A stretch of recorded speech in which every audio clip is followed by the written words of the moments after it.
guys, so today's video is going to be another disappointing products video. I'm planning on doing these every month or every few months just to update you guys on what was kind of disappointing out of all my products. I love talking about products I love and stuff, and these will kind of be like monthly disappointing products, so it's stuff that didn't work out for me. Again, I just want to say that you know what, like, if you love any of these products I've mentioned right here, keep on loving them. Just because they didn't work out for me doesn't mean that they shouldn't work out for you. So it's just, everyone has different skin, different opinions when it comes to makeup, so these are just the products that didn't really work out for me. I just finished filming this look right here, so that should be already up on my channel. I will have that linked down below. And yeah, let's just get right on into this video. The first product I have here is the Renewing Argan Oil of Morocco, the Weightless Healing Dry Oil.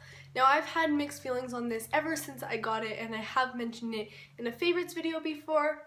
But the more and more I try it and the more and more I use it, I realize I do not like this argan oil.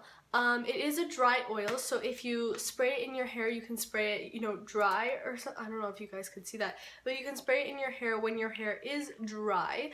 It's not one of those oils that you have to massage in. You can just throw this in your bag or something, spray it as you go, and it does make your hair shiny and stuff, but I don't like the residue it leaves on my hair. I feel like this builds up on my hair and I have to wash it after I use it. I cannot and I don't wash my hair every day, so that's really a bummer to me when I'm using this product.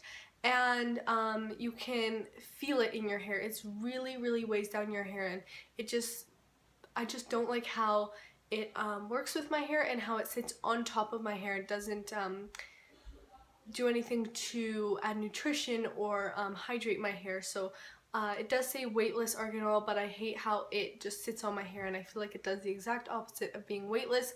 So this was a thumbs down from my viewpoint. Next product we have here is this lipstick from Revlon. This is in the shade Black Cherry, and this is a cult favorite lipstick. Everyone loves this lipstick for that really dramatic lip.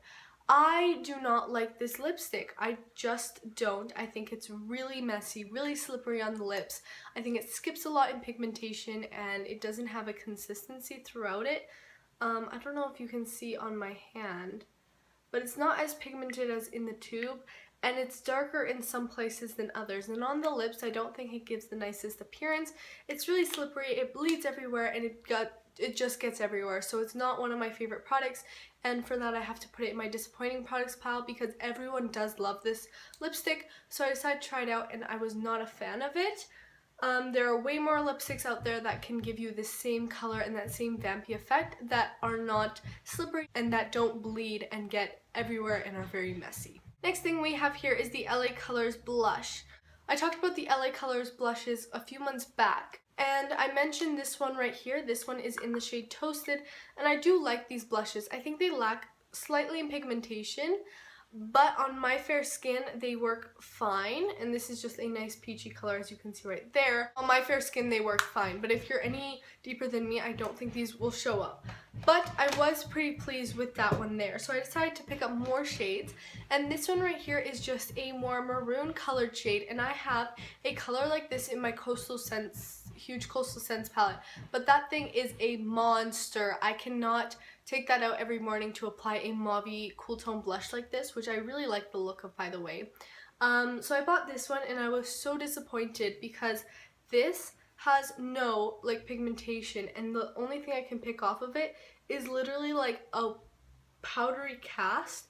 But if you put it on the skin, it's nothing. Like, literally nothing comes off of this blush. Really powdery, has a lot of fallout, not a fan. Next product we have here is the Nivea Q10 Plus Anti-Wrinkle Cleansing Lotion. Efficiently cleanses and removes makeup. I was so excited to try this product out because, if you guys don't know, I love the Nivea Express eye makeup remover. This is my favorite eye makeup remover, especially because I have such sensitive eyes. This is so lightweight on my eyes. It is an oil-based product, so it won't tug at your eyes, and it's just really hydrating, especially if you have dry eyes. This one, on the other hand, I did not like. It left a very heavy feel around my eyes, and I had to wash around my eyes a bunch of times because I just didn't feel like this this left like a really lotiony residue, which I didn't enjoy. It wasn't the best at removing makeup. I had to go over quite a few times with this, whereas with the Express, I literally swipe just a few times and my makeup is gone. This, I had to work with it a little more, and I just wasn't impressed with the formula. After a while, my eyes started to sting a little, and just a no-go. So if you have sensitive eyes and you're looking for a great makeup remover, especially for your eyes, that even removes waterproof makeup, go with this Express one. Don't go with this one. Okay, next we have a palette, and this is not a new palette or anything. I've had this for a while and I've kept trying to love it. This is the Blushed Nudes by Maybelline, and I just really wasn't impressed by this palette. And what surprises me is most people say this is the best palette Maybelline has come out with out of all the nude palettes they have come out with. And I just was so unimpressed by this, so I don't even want to try the other palettes if people said this one was the best.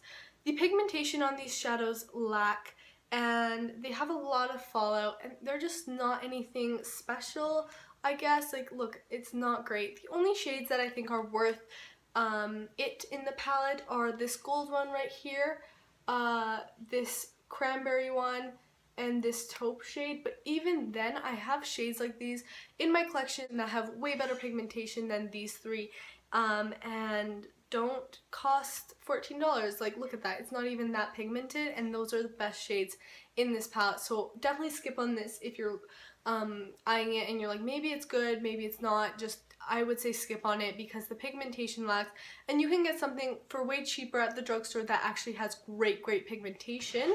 Like the Milani palettes, I absolutely adore, and the Wet n Wild Comfort Zone are great. Go with these. This one I know is like $4, and these are $10, which are all cheaper than the Blush Nudes palette. This was $15, and I do not think it's worth it at all. So not a favorite of mine, and I really like the color selection, so I really hoped it would work out, but it didn't. So okay, next here we have a brush. This is the e.l.f. Professional Eye Brush. This was so disappointing to me because I know how much everybody loves this brush. Everybody on YouTube talks about this brush, and I just don't see where the hype is coming from. Yes, I love the shape of it. It's just a regular flat shader brush. This is a $1 brush, so I mean, it didn't put a hole in my wallet or anything, you know. I'm not like mad at the price, but I was just mad because I hear everybody talking about this brush. I just did not like it at all. And what I didn't like about it is how it put on my eyeshadow. Every time I tried to put on eyeshadow with this brush, the eyeshadow just got everywhere, and it's not like I was using eyeshadow that was crappy. I tried it with so many different eyeshadows that usually look flawless with other brushes. I did not like this one, how it applied it. It almost applied it chalky. It would pick up the shadow beautifully, but when I went to apply it on my eye, nothing would come off. It would just be like fallout and stuff, and then the pigment would just stay on the brush. So for that reason, I did not like this brush. Please tell me if I'm doing something wrong or stuff. I even tried the shadows wet. It still didn't work, so that maybe I got like a bad one or something, but I don't know. I just wasn't impressed by this brush. Okay, I have here MAC Face and Body Foundation. I have a sample of it because I always get samples of high-end foundations, so I know that if I like it, it's okay for me to commit and buy that expensive foundation.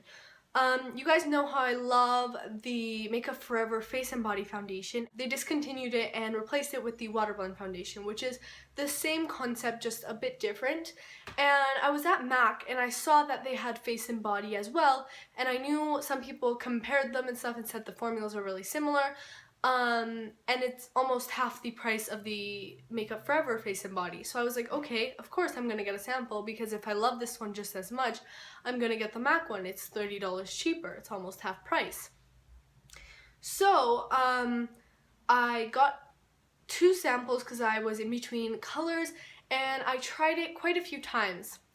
This clogged my pores like no other foundation. Just a few hours in, I looked in like a close-up mirror and I could see the foundation in my pores. Disgusting. Like, oh my god, it felt so heavy on my skin, which is weird because it is such a light coverage foundation and such a water, it contains so much water that it should feel lightweight. No, it was so tacky and it felt so heavy on my skin. The whole day of me wearing it, I just wanted to take it off because it felt so heavy. And then the next day I broke out. I broke out pretty badly because of this foundation, and it was just a bummer to see a foundation that I thought I would like break me out and clog my pores like that. So this was very disappointing in my eyes. And the last product we have here is the Maybelline Lash Sensational Full Fan Effect Mascara. It's not that I don't like this mascara, I just didn't see that it did much to my lashes.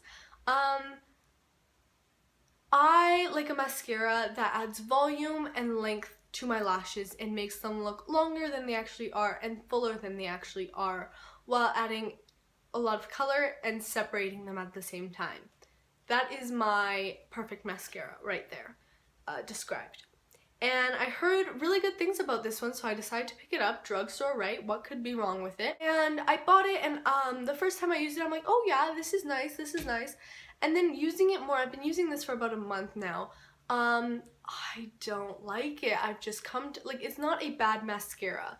Just for me, I did not feel like it did that much because, yes, it coated my lashes nicely, and yes, it added a nice black tint to them, but I feel like when it came to lengthening them, it did not do anything, and when it came to volumizing them, it did not do anything. So I feel like I was just literally coating my lashes with black. Like, that's all it was doing. It wasn't really lengthening or adding anything special to my lashes.